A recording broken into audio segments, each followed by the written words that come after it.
It is Tuesday the 16th, yes, of November 2021. A very warm welcome to the channel. And I was just thinking when I was preparing this video, I'm usually listening online to BBC Radio 2. And that cast my mind back to, is there anything that you miss about the UK? And that sort of is listening to really good, high quality radio with some great presenters, fantastic music from all the generations 60s, 70s, 80s, 90s, noughties, and even the good music of today, with a variation of broadcasters.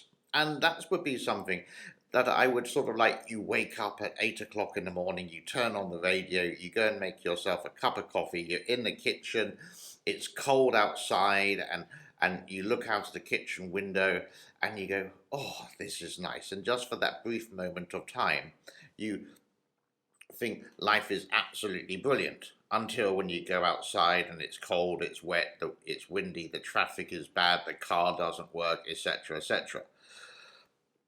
What's happening today is something a little bit different that I always sort of criticize the way of what's happening with the dam. And I forgot a valuable lesson that every story has two sides, and I have mainly been doing one side. So for today, what I'm going to do is going to do the Chinese side of things that we talked about over the last couple of months.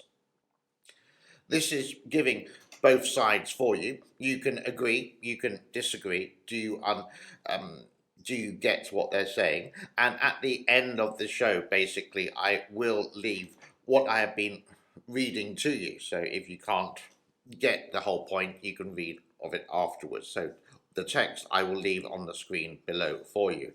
So let's get into it. This is all done by the Global Times, our favorite newspaper. Woohoo! This is the headline. State-of-the-art dams, Cascade Rivers turns the floods from beast into resource. The Yangtze River used to be a river that people couldn't harness, but now the flood of the Yangtze is no longer a beast, but a resource, he said.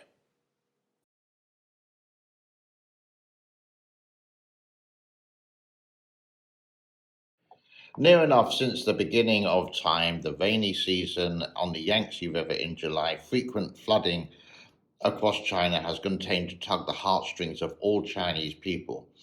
In fact, the severe flooding caused record-breaking heavy rainfall in northern China, especially the flash floods in Henan province.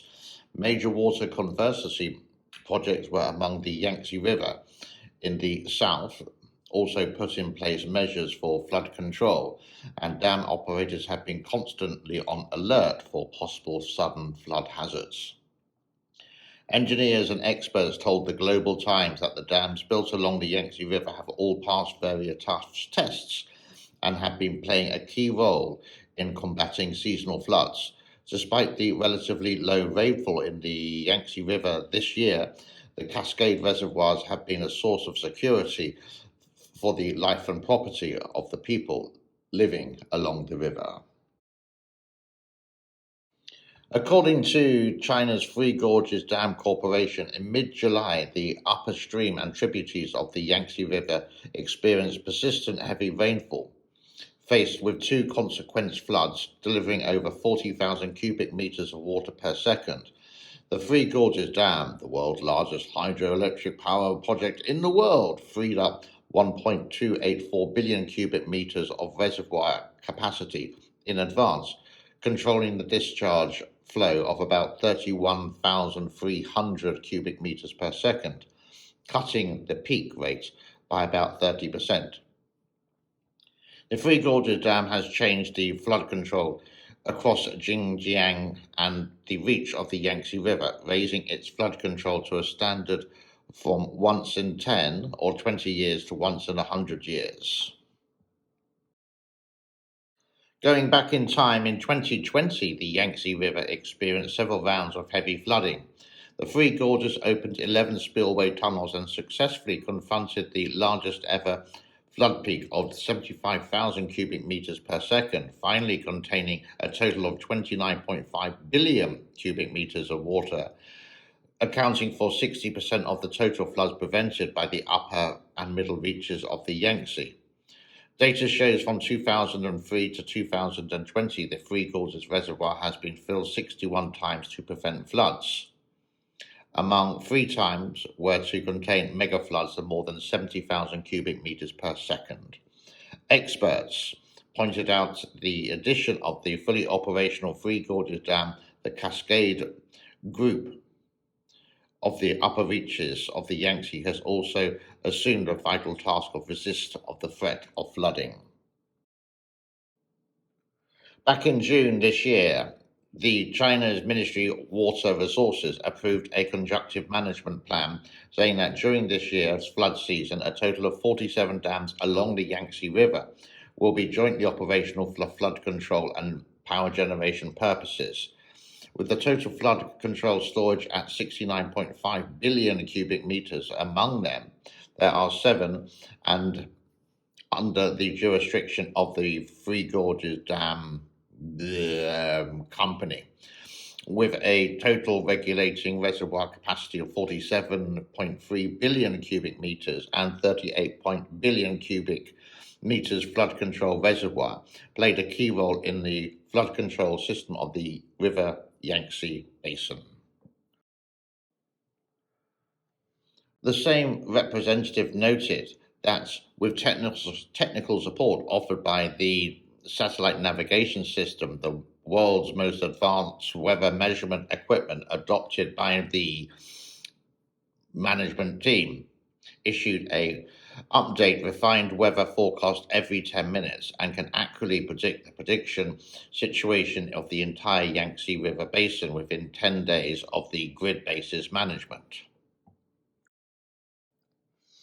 At present, the Three Gorges Dam is gradually strengthening inspection procedures for key equipment built into the telemetry stations and increasing the frequency of communication and information sharing with local governments in each reservoir to ensure a rapid response to special and emergency situations. Okay, so that is quite a long read for you, so do drop your opinions, your comments in the section below. Feel free to do that, that's no problem at all. But let's go into the regular stuff that we have to cover for today. And first up, as always, is the levels. And both of the levels that are important to this channel and to the Yangtze.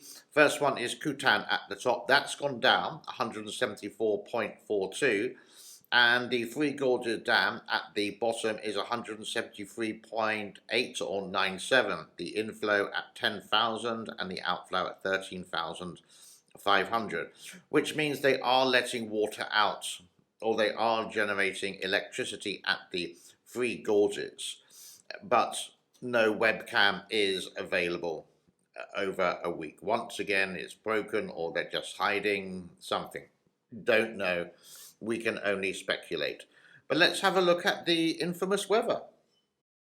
As the battery of the GoPro camera, what I'm using here, slowly fades, the hand is by the Three Gorges, and a little bit of a weather front coming in the next couple of days for you, but quite heavy south of the Three Gorges and the Yangtze Basin. That's going to hit places just underneath that, so maybe a little bit of rain in the south of Shanghai towards the end of the week.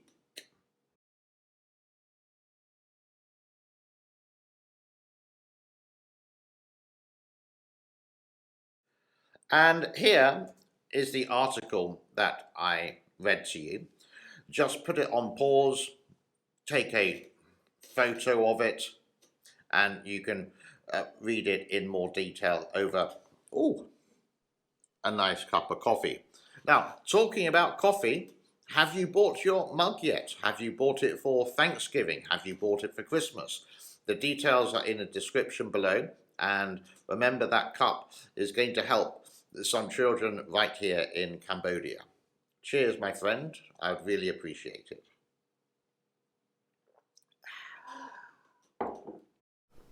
What else is happening on my channel a little bit later? Well, I do have coming up soon, maybe in about another 12 hours after this video is released at 6:45 Thailand time, 7:45 Hong Kong time on the 16th of November, just to get it right, is a show about COVID, which China definitely doesn't want you to see. Now, stay tuned for that. And again, a subscription will help you. A notification for all of them is there. And hopefully I will remember to link this on Twitter, Facebook, and what else? LinkedIn and Tumblr. So if you're a member of those, come and join me there. Also, something completely off topic, a competition in respects, but not a real competition. Electric cars or gasoline powered cars, the pros and the cons, why I don't have a electric car and I do have a gas powered motorbike. Why? There are reasons, and that's coming on the day after tomorrow. Again, just hit that notification and you will see the videos. One more thing that I am in the process of doing is making a video for people who suffer from insomnia and maybe a way that it can help. Confused? Don't stay up too late thinking about it. That's a little bit of a pun. Ha ha ha.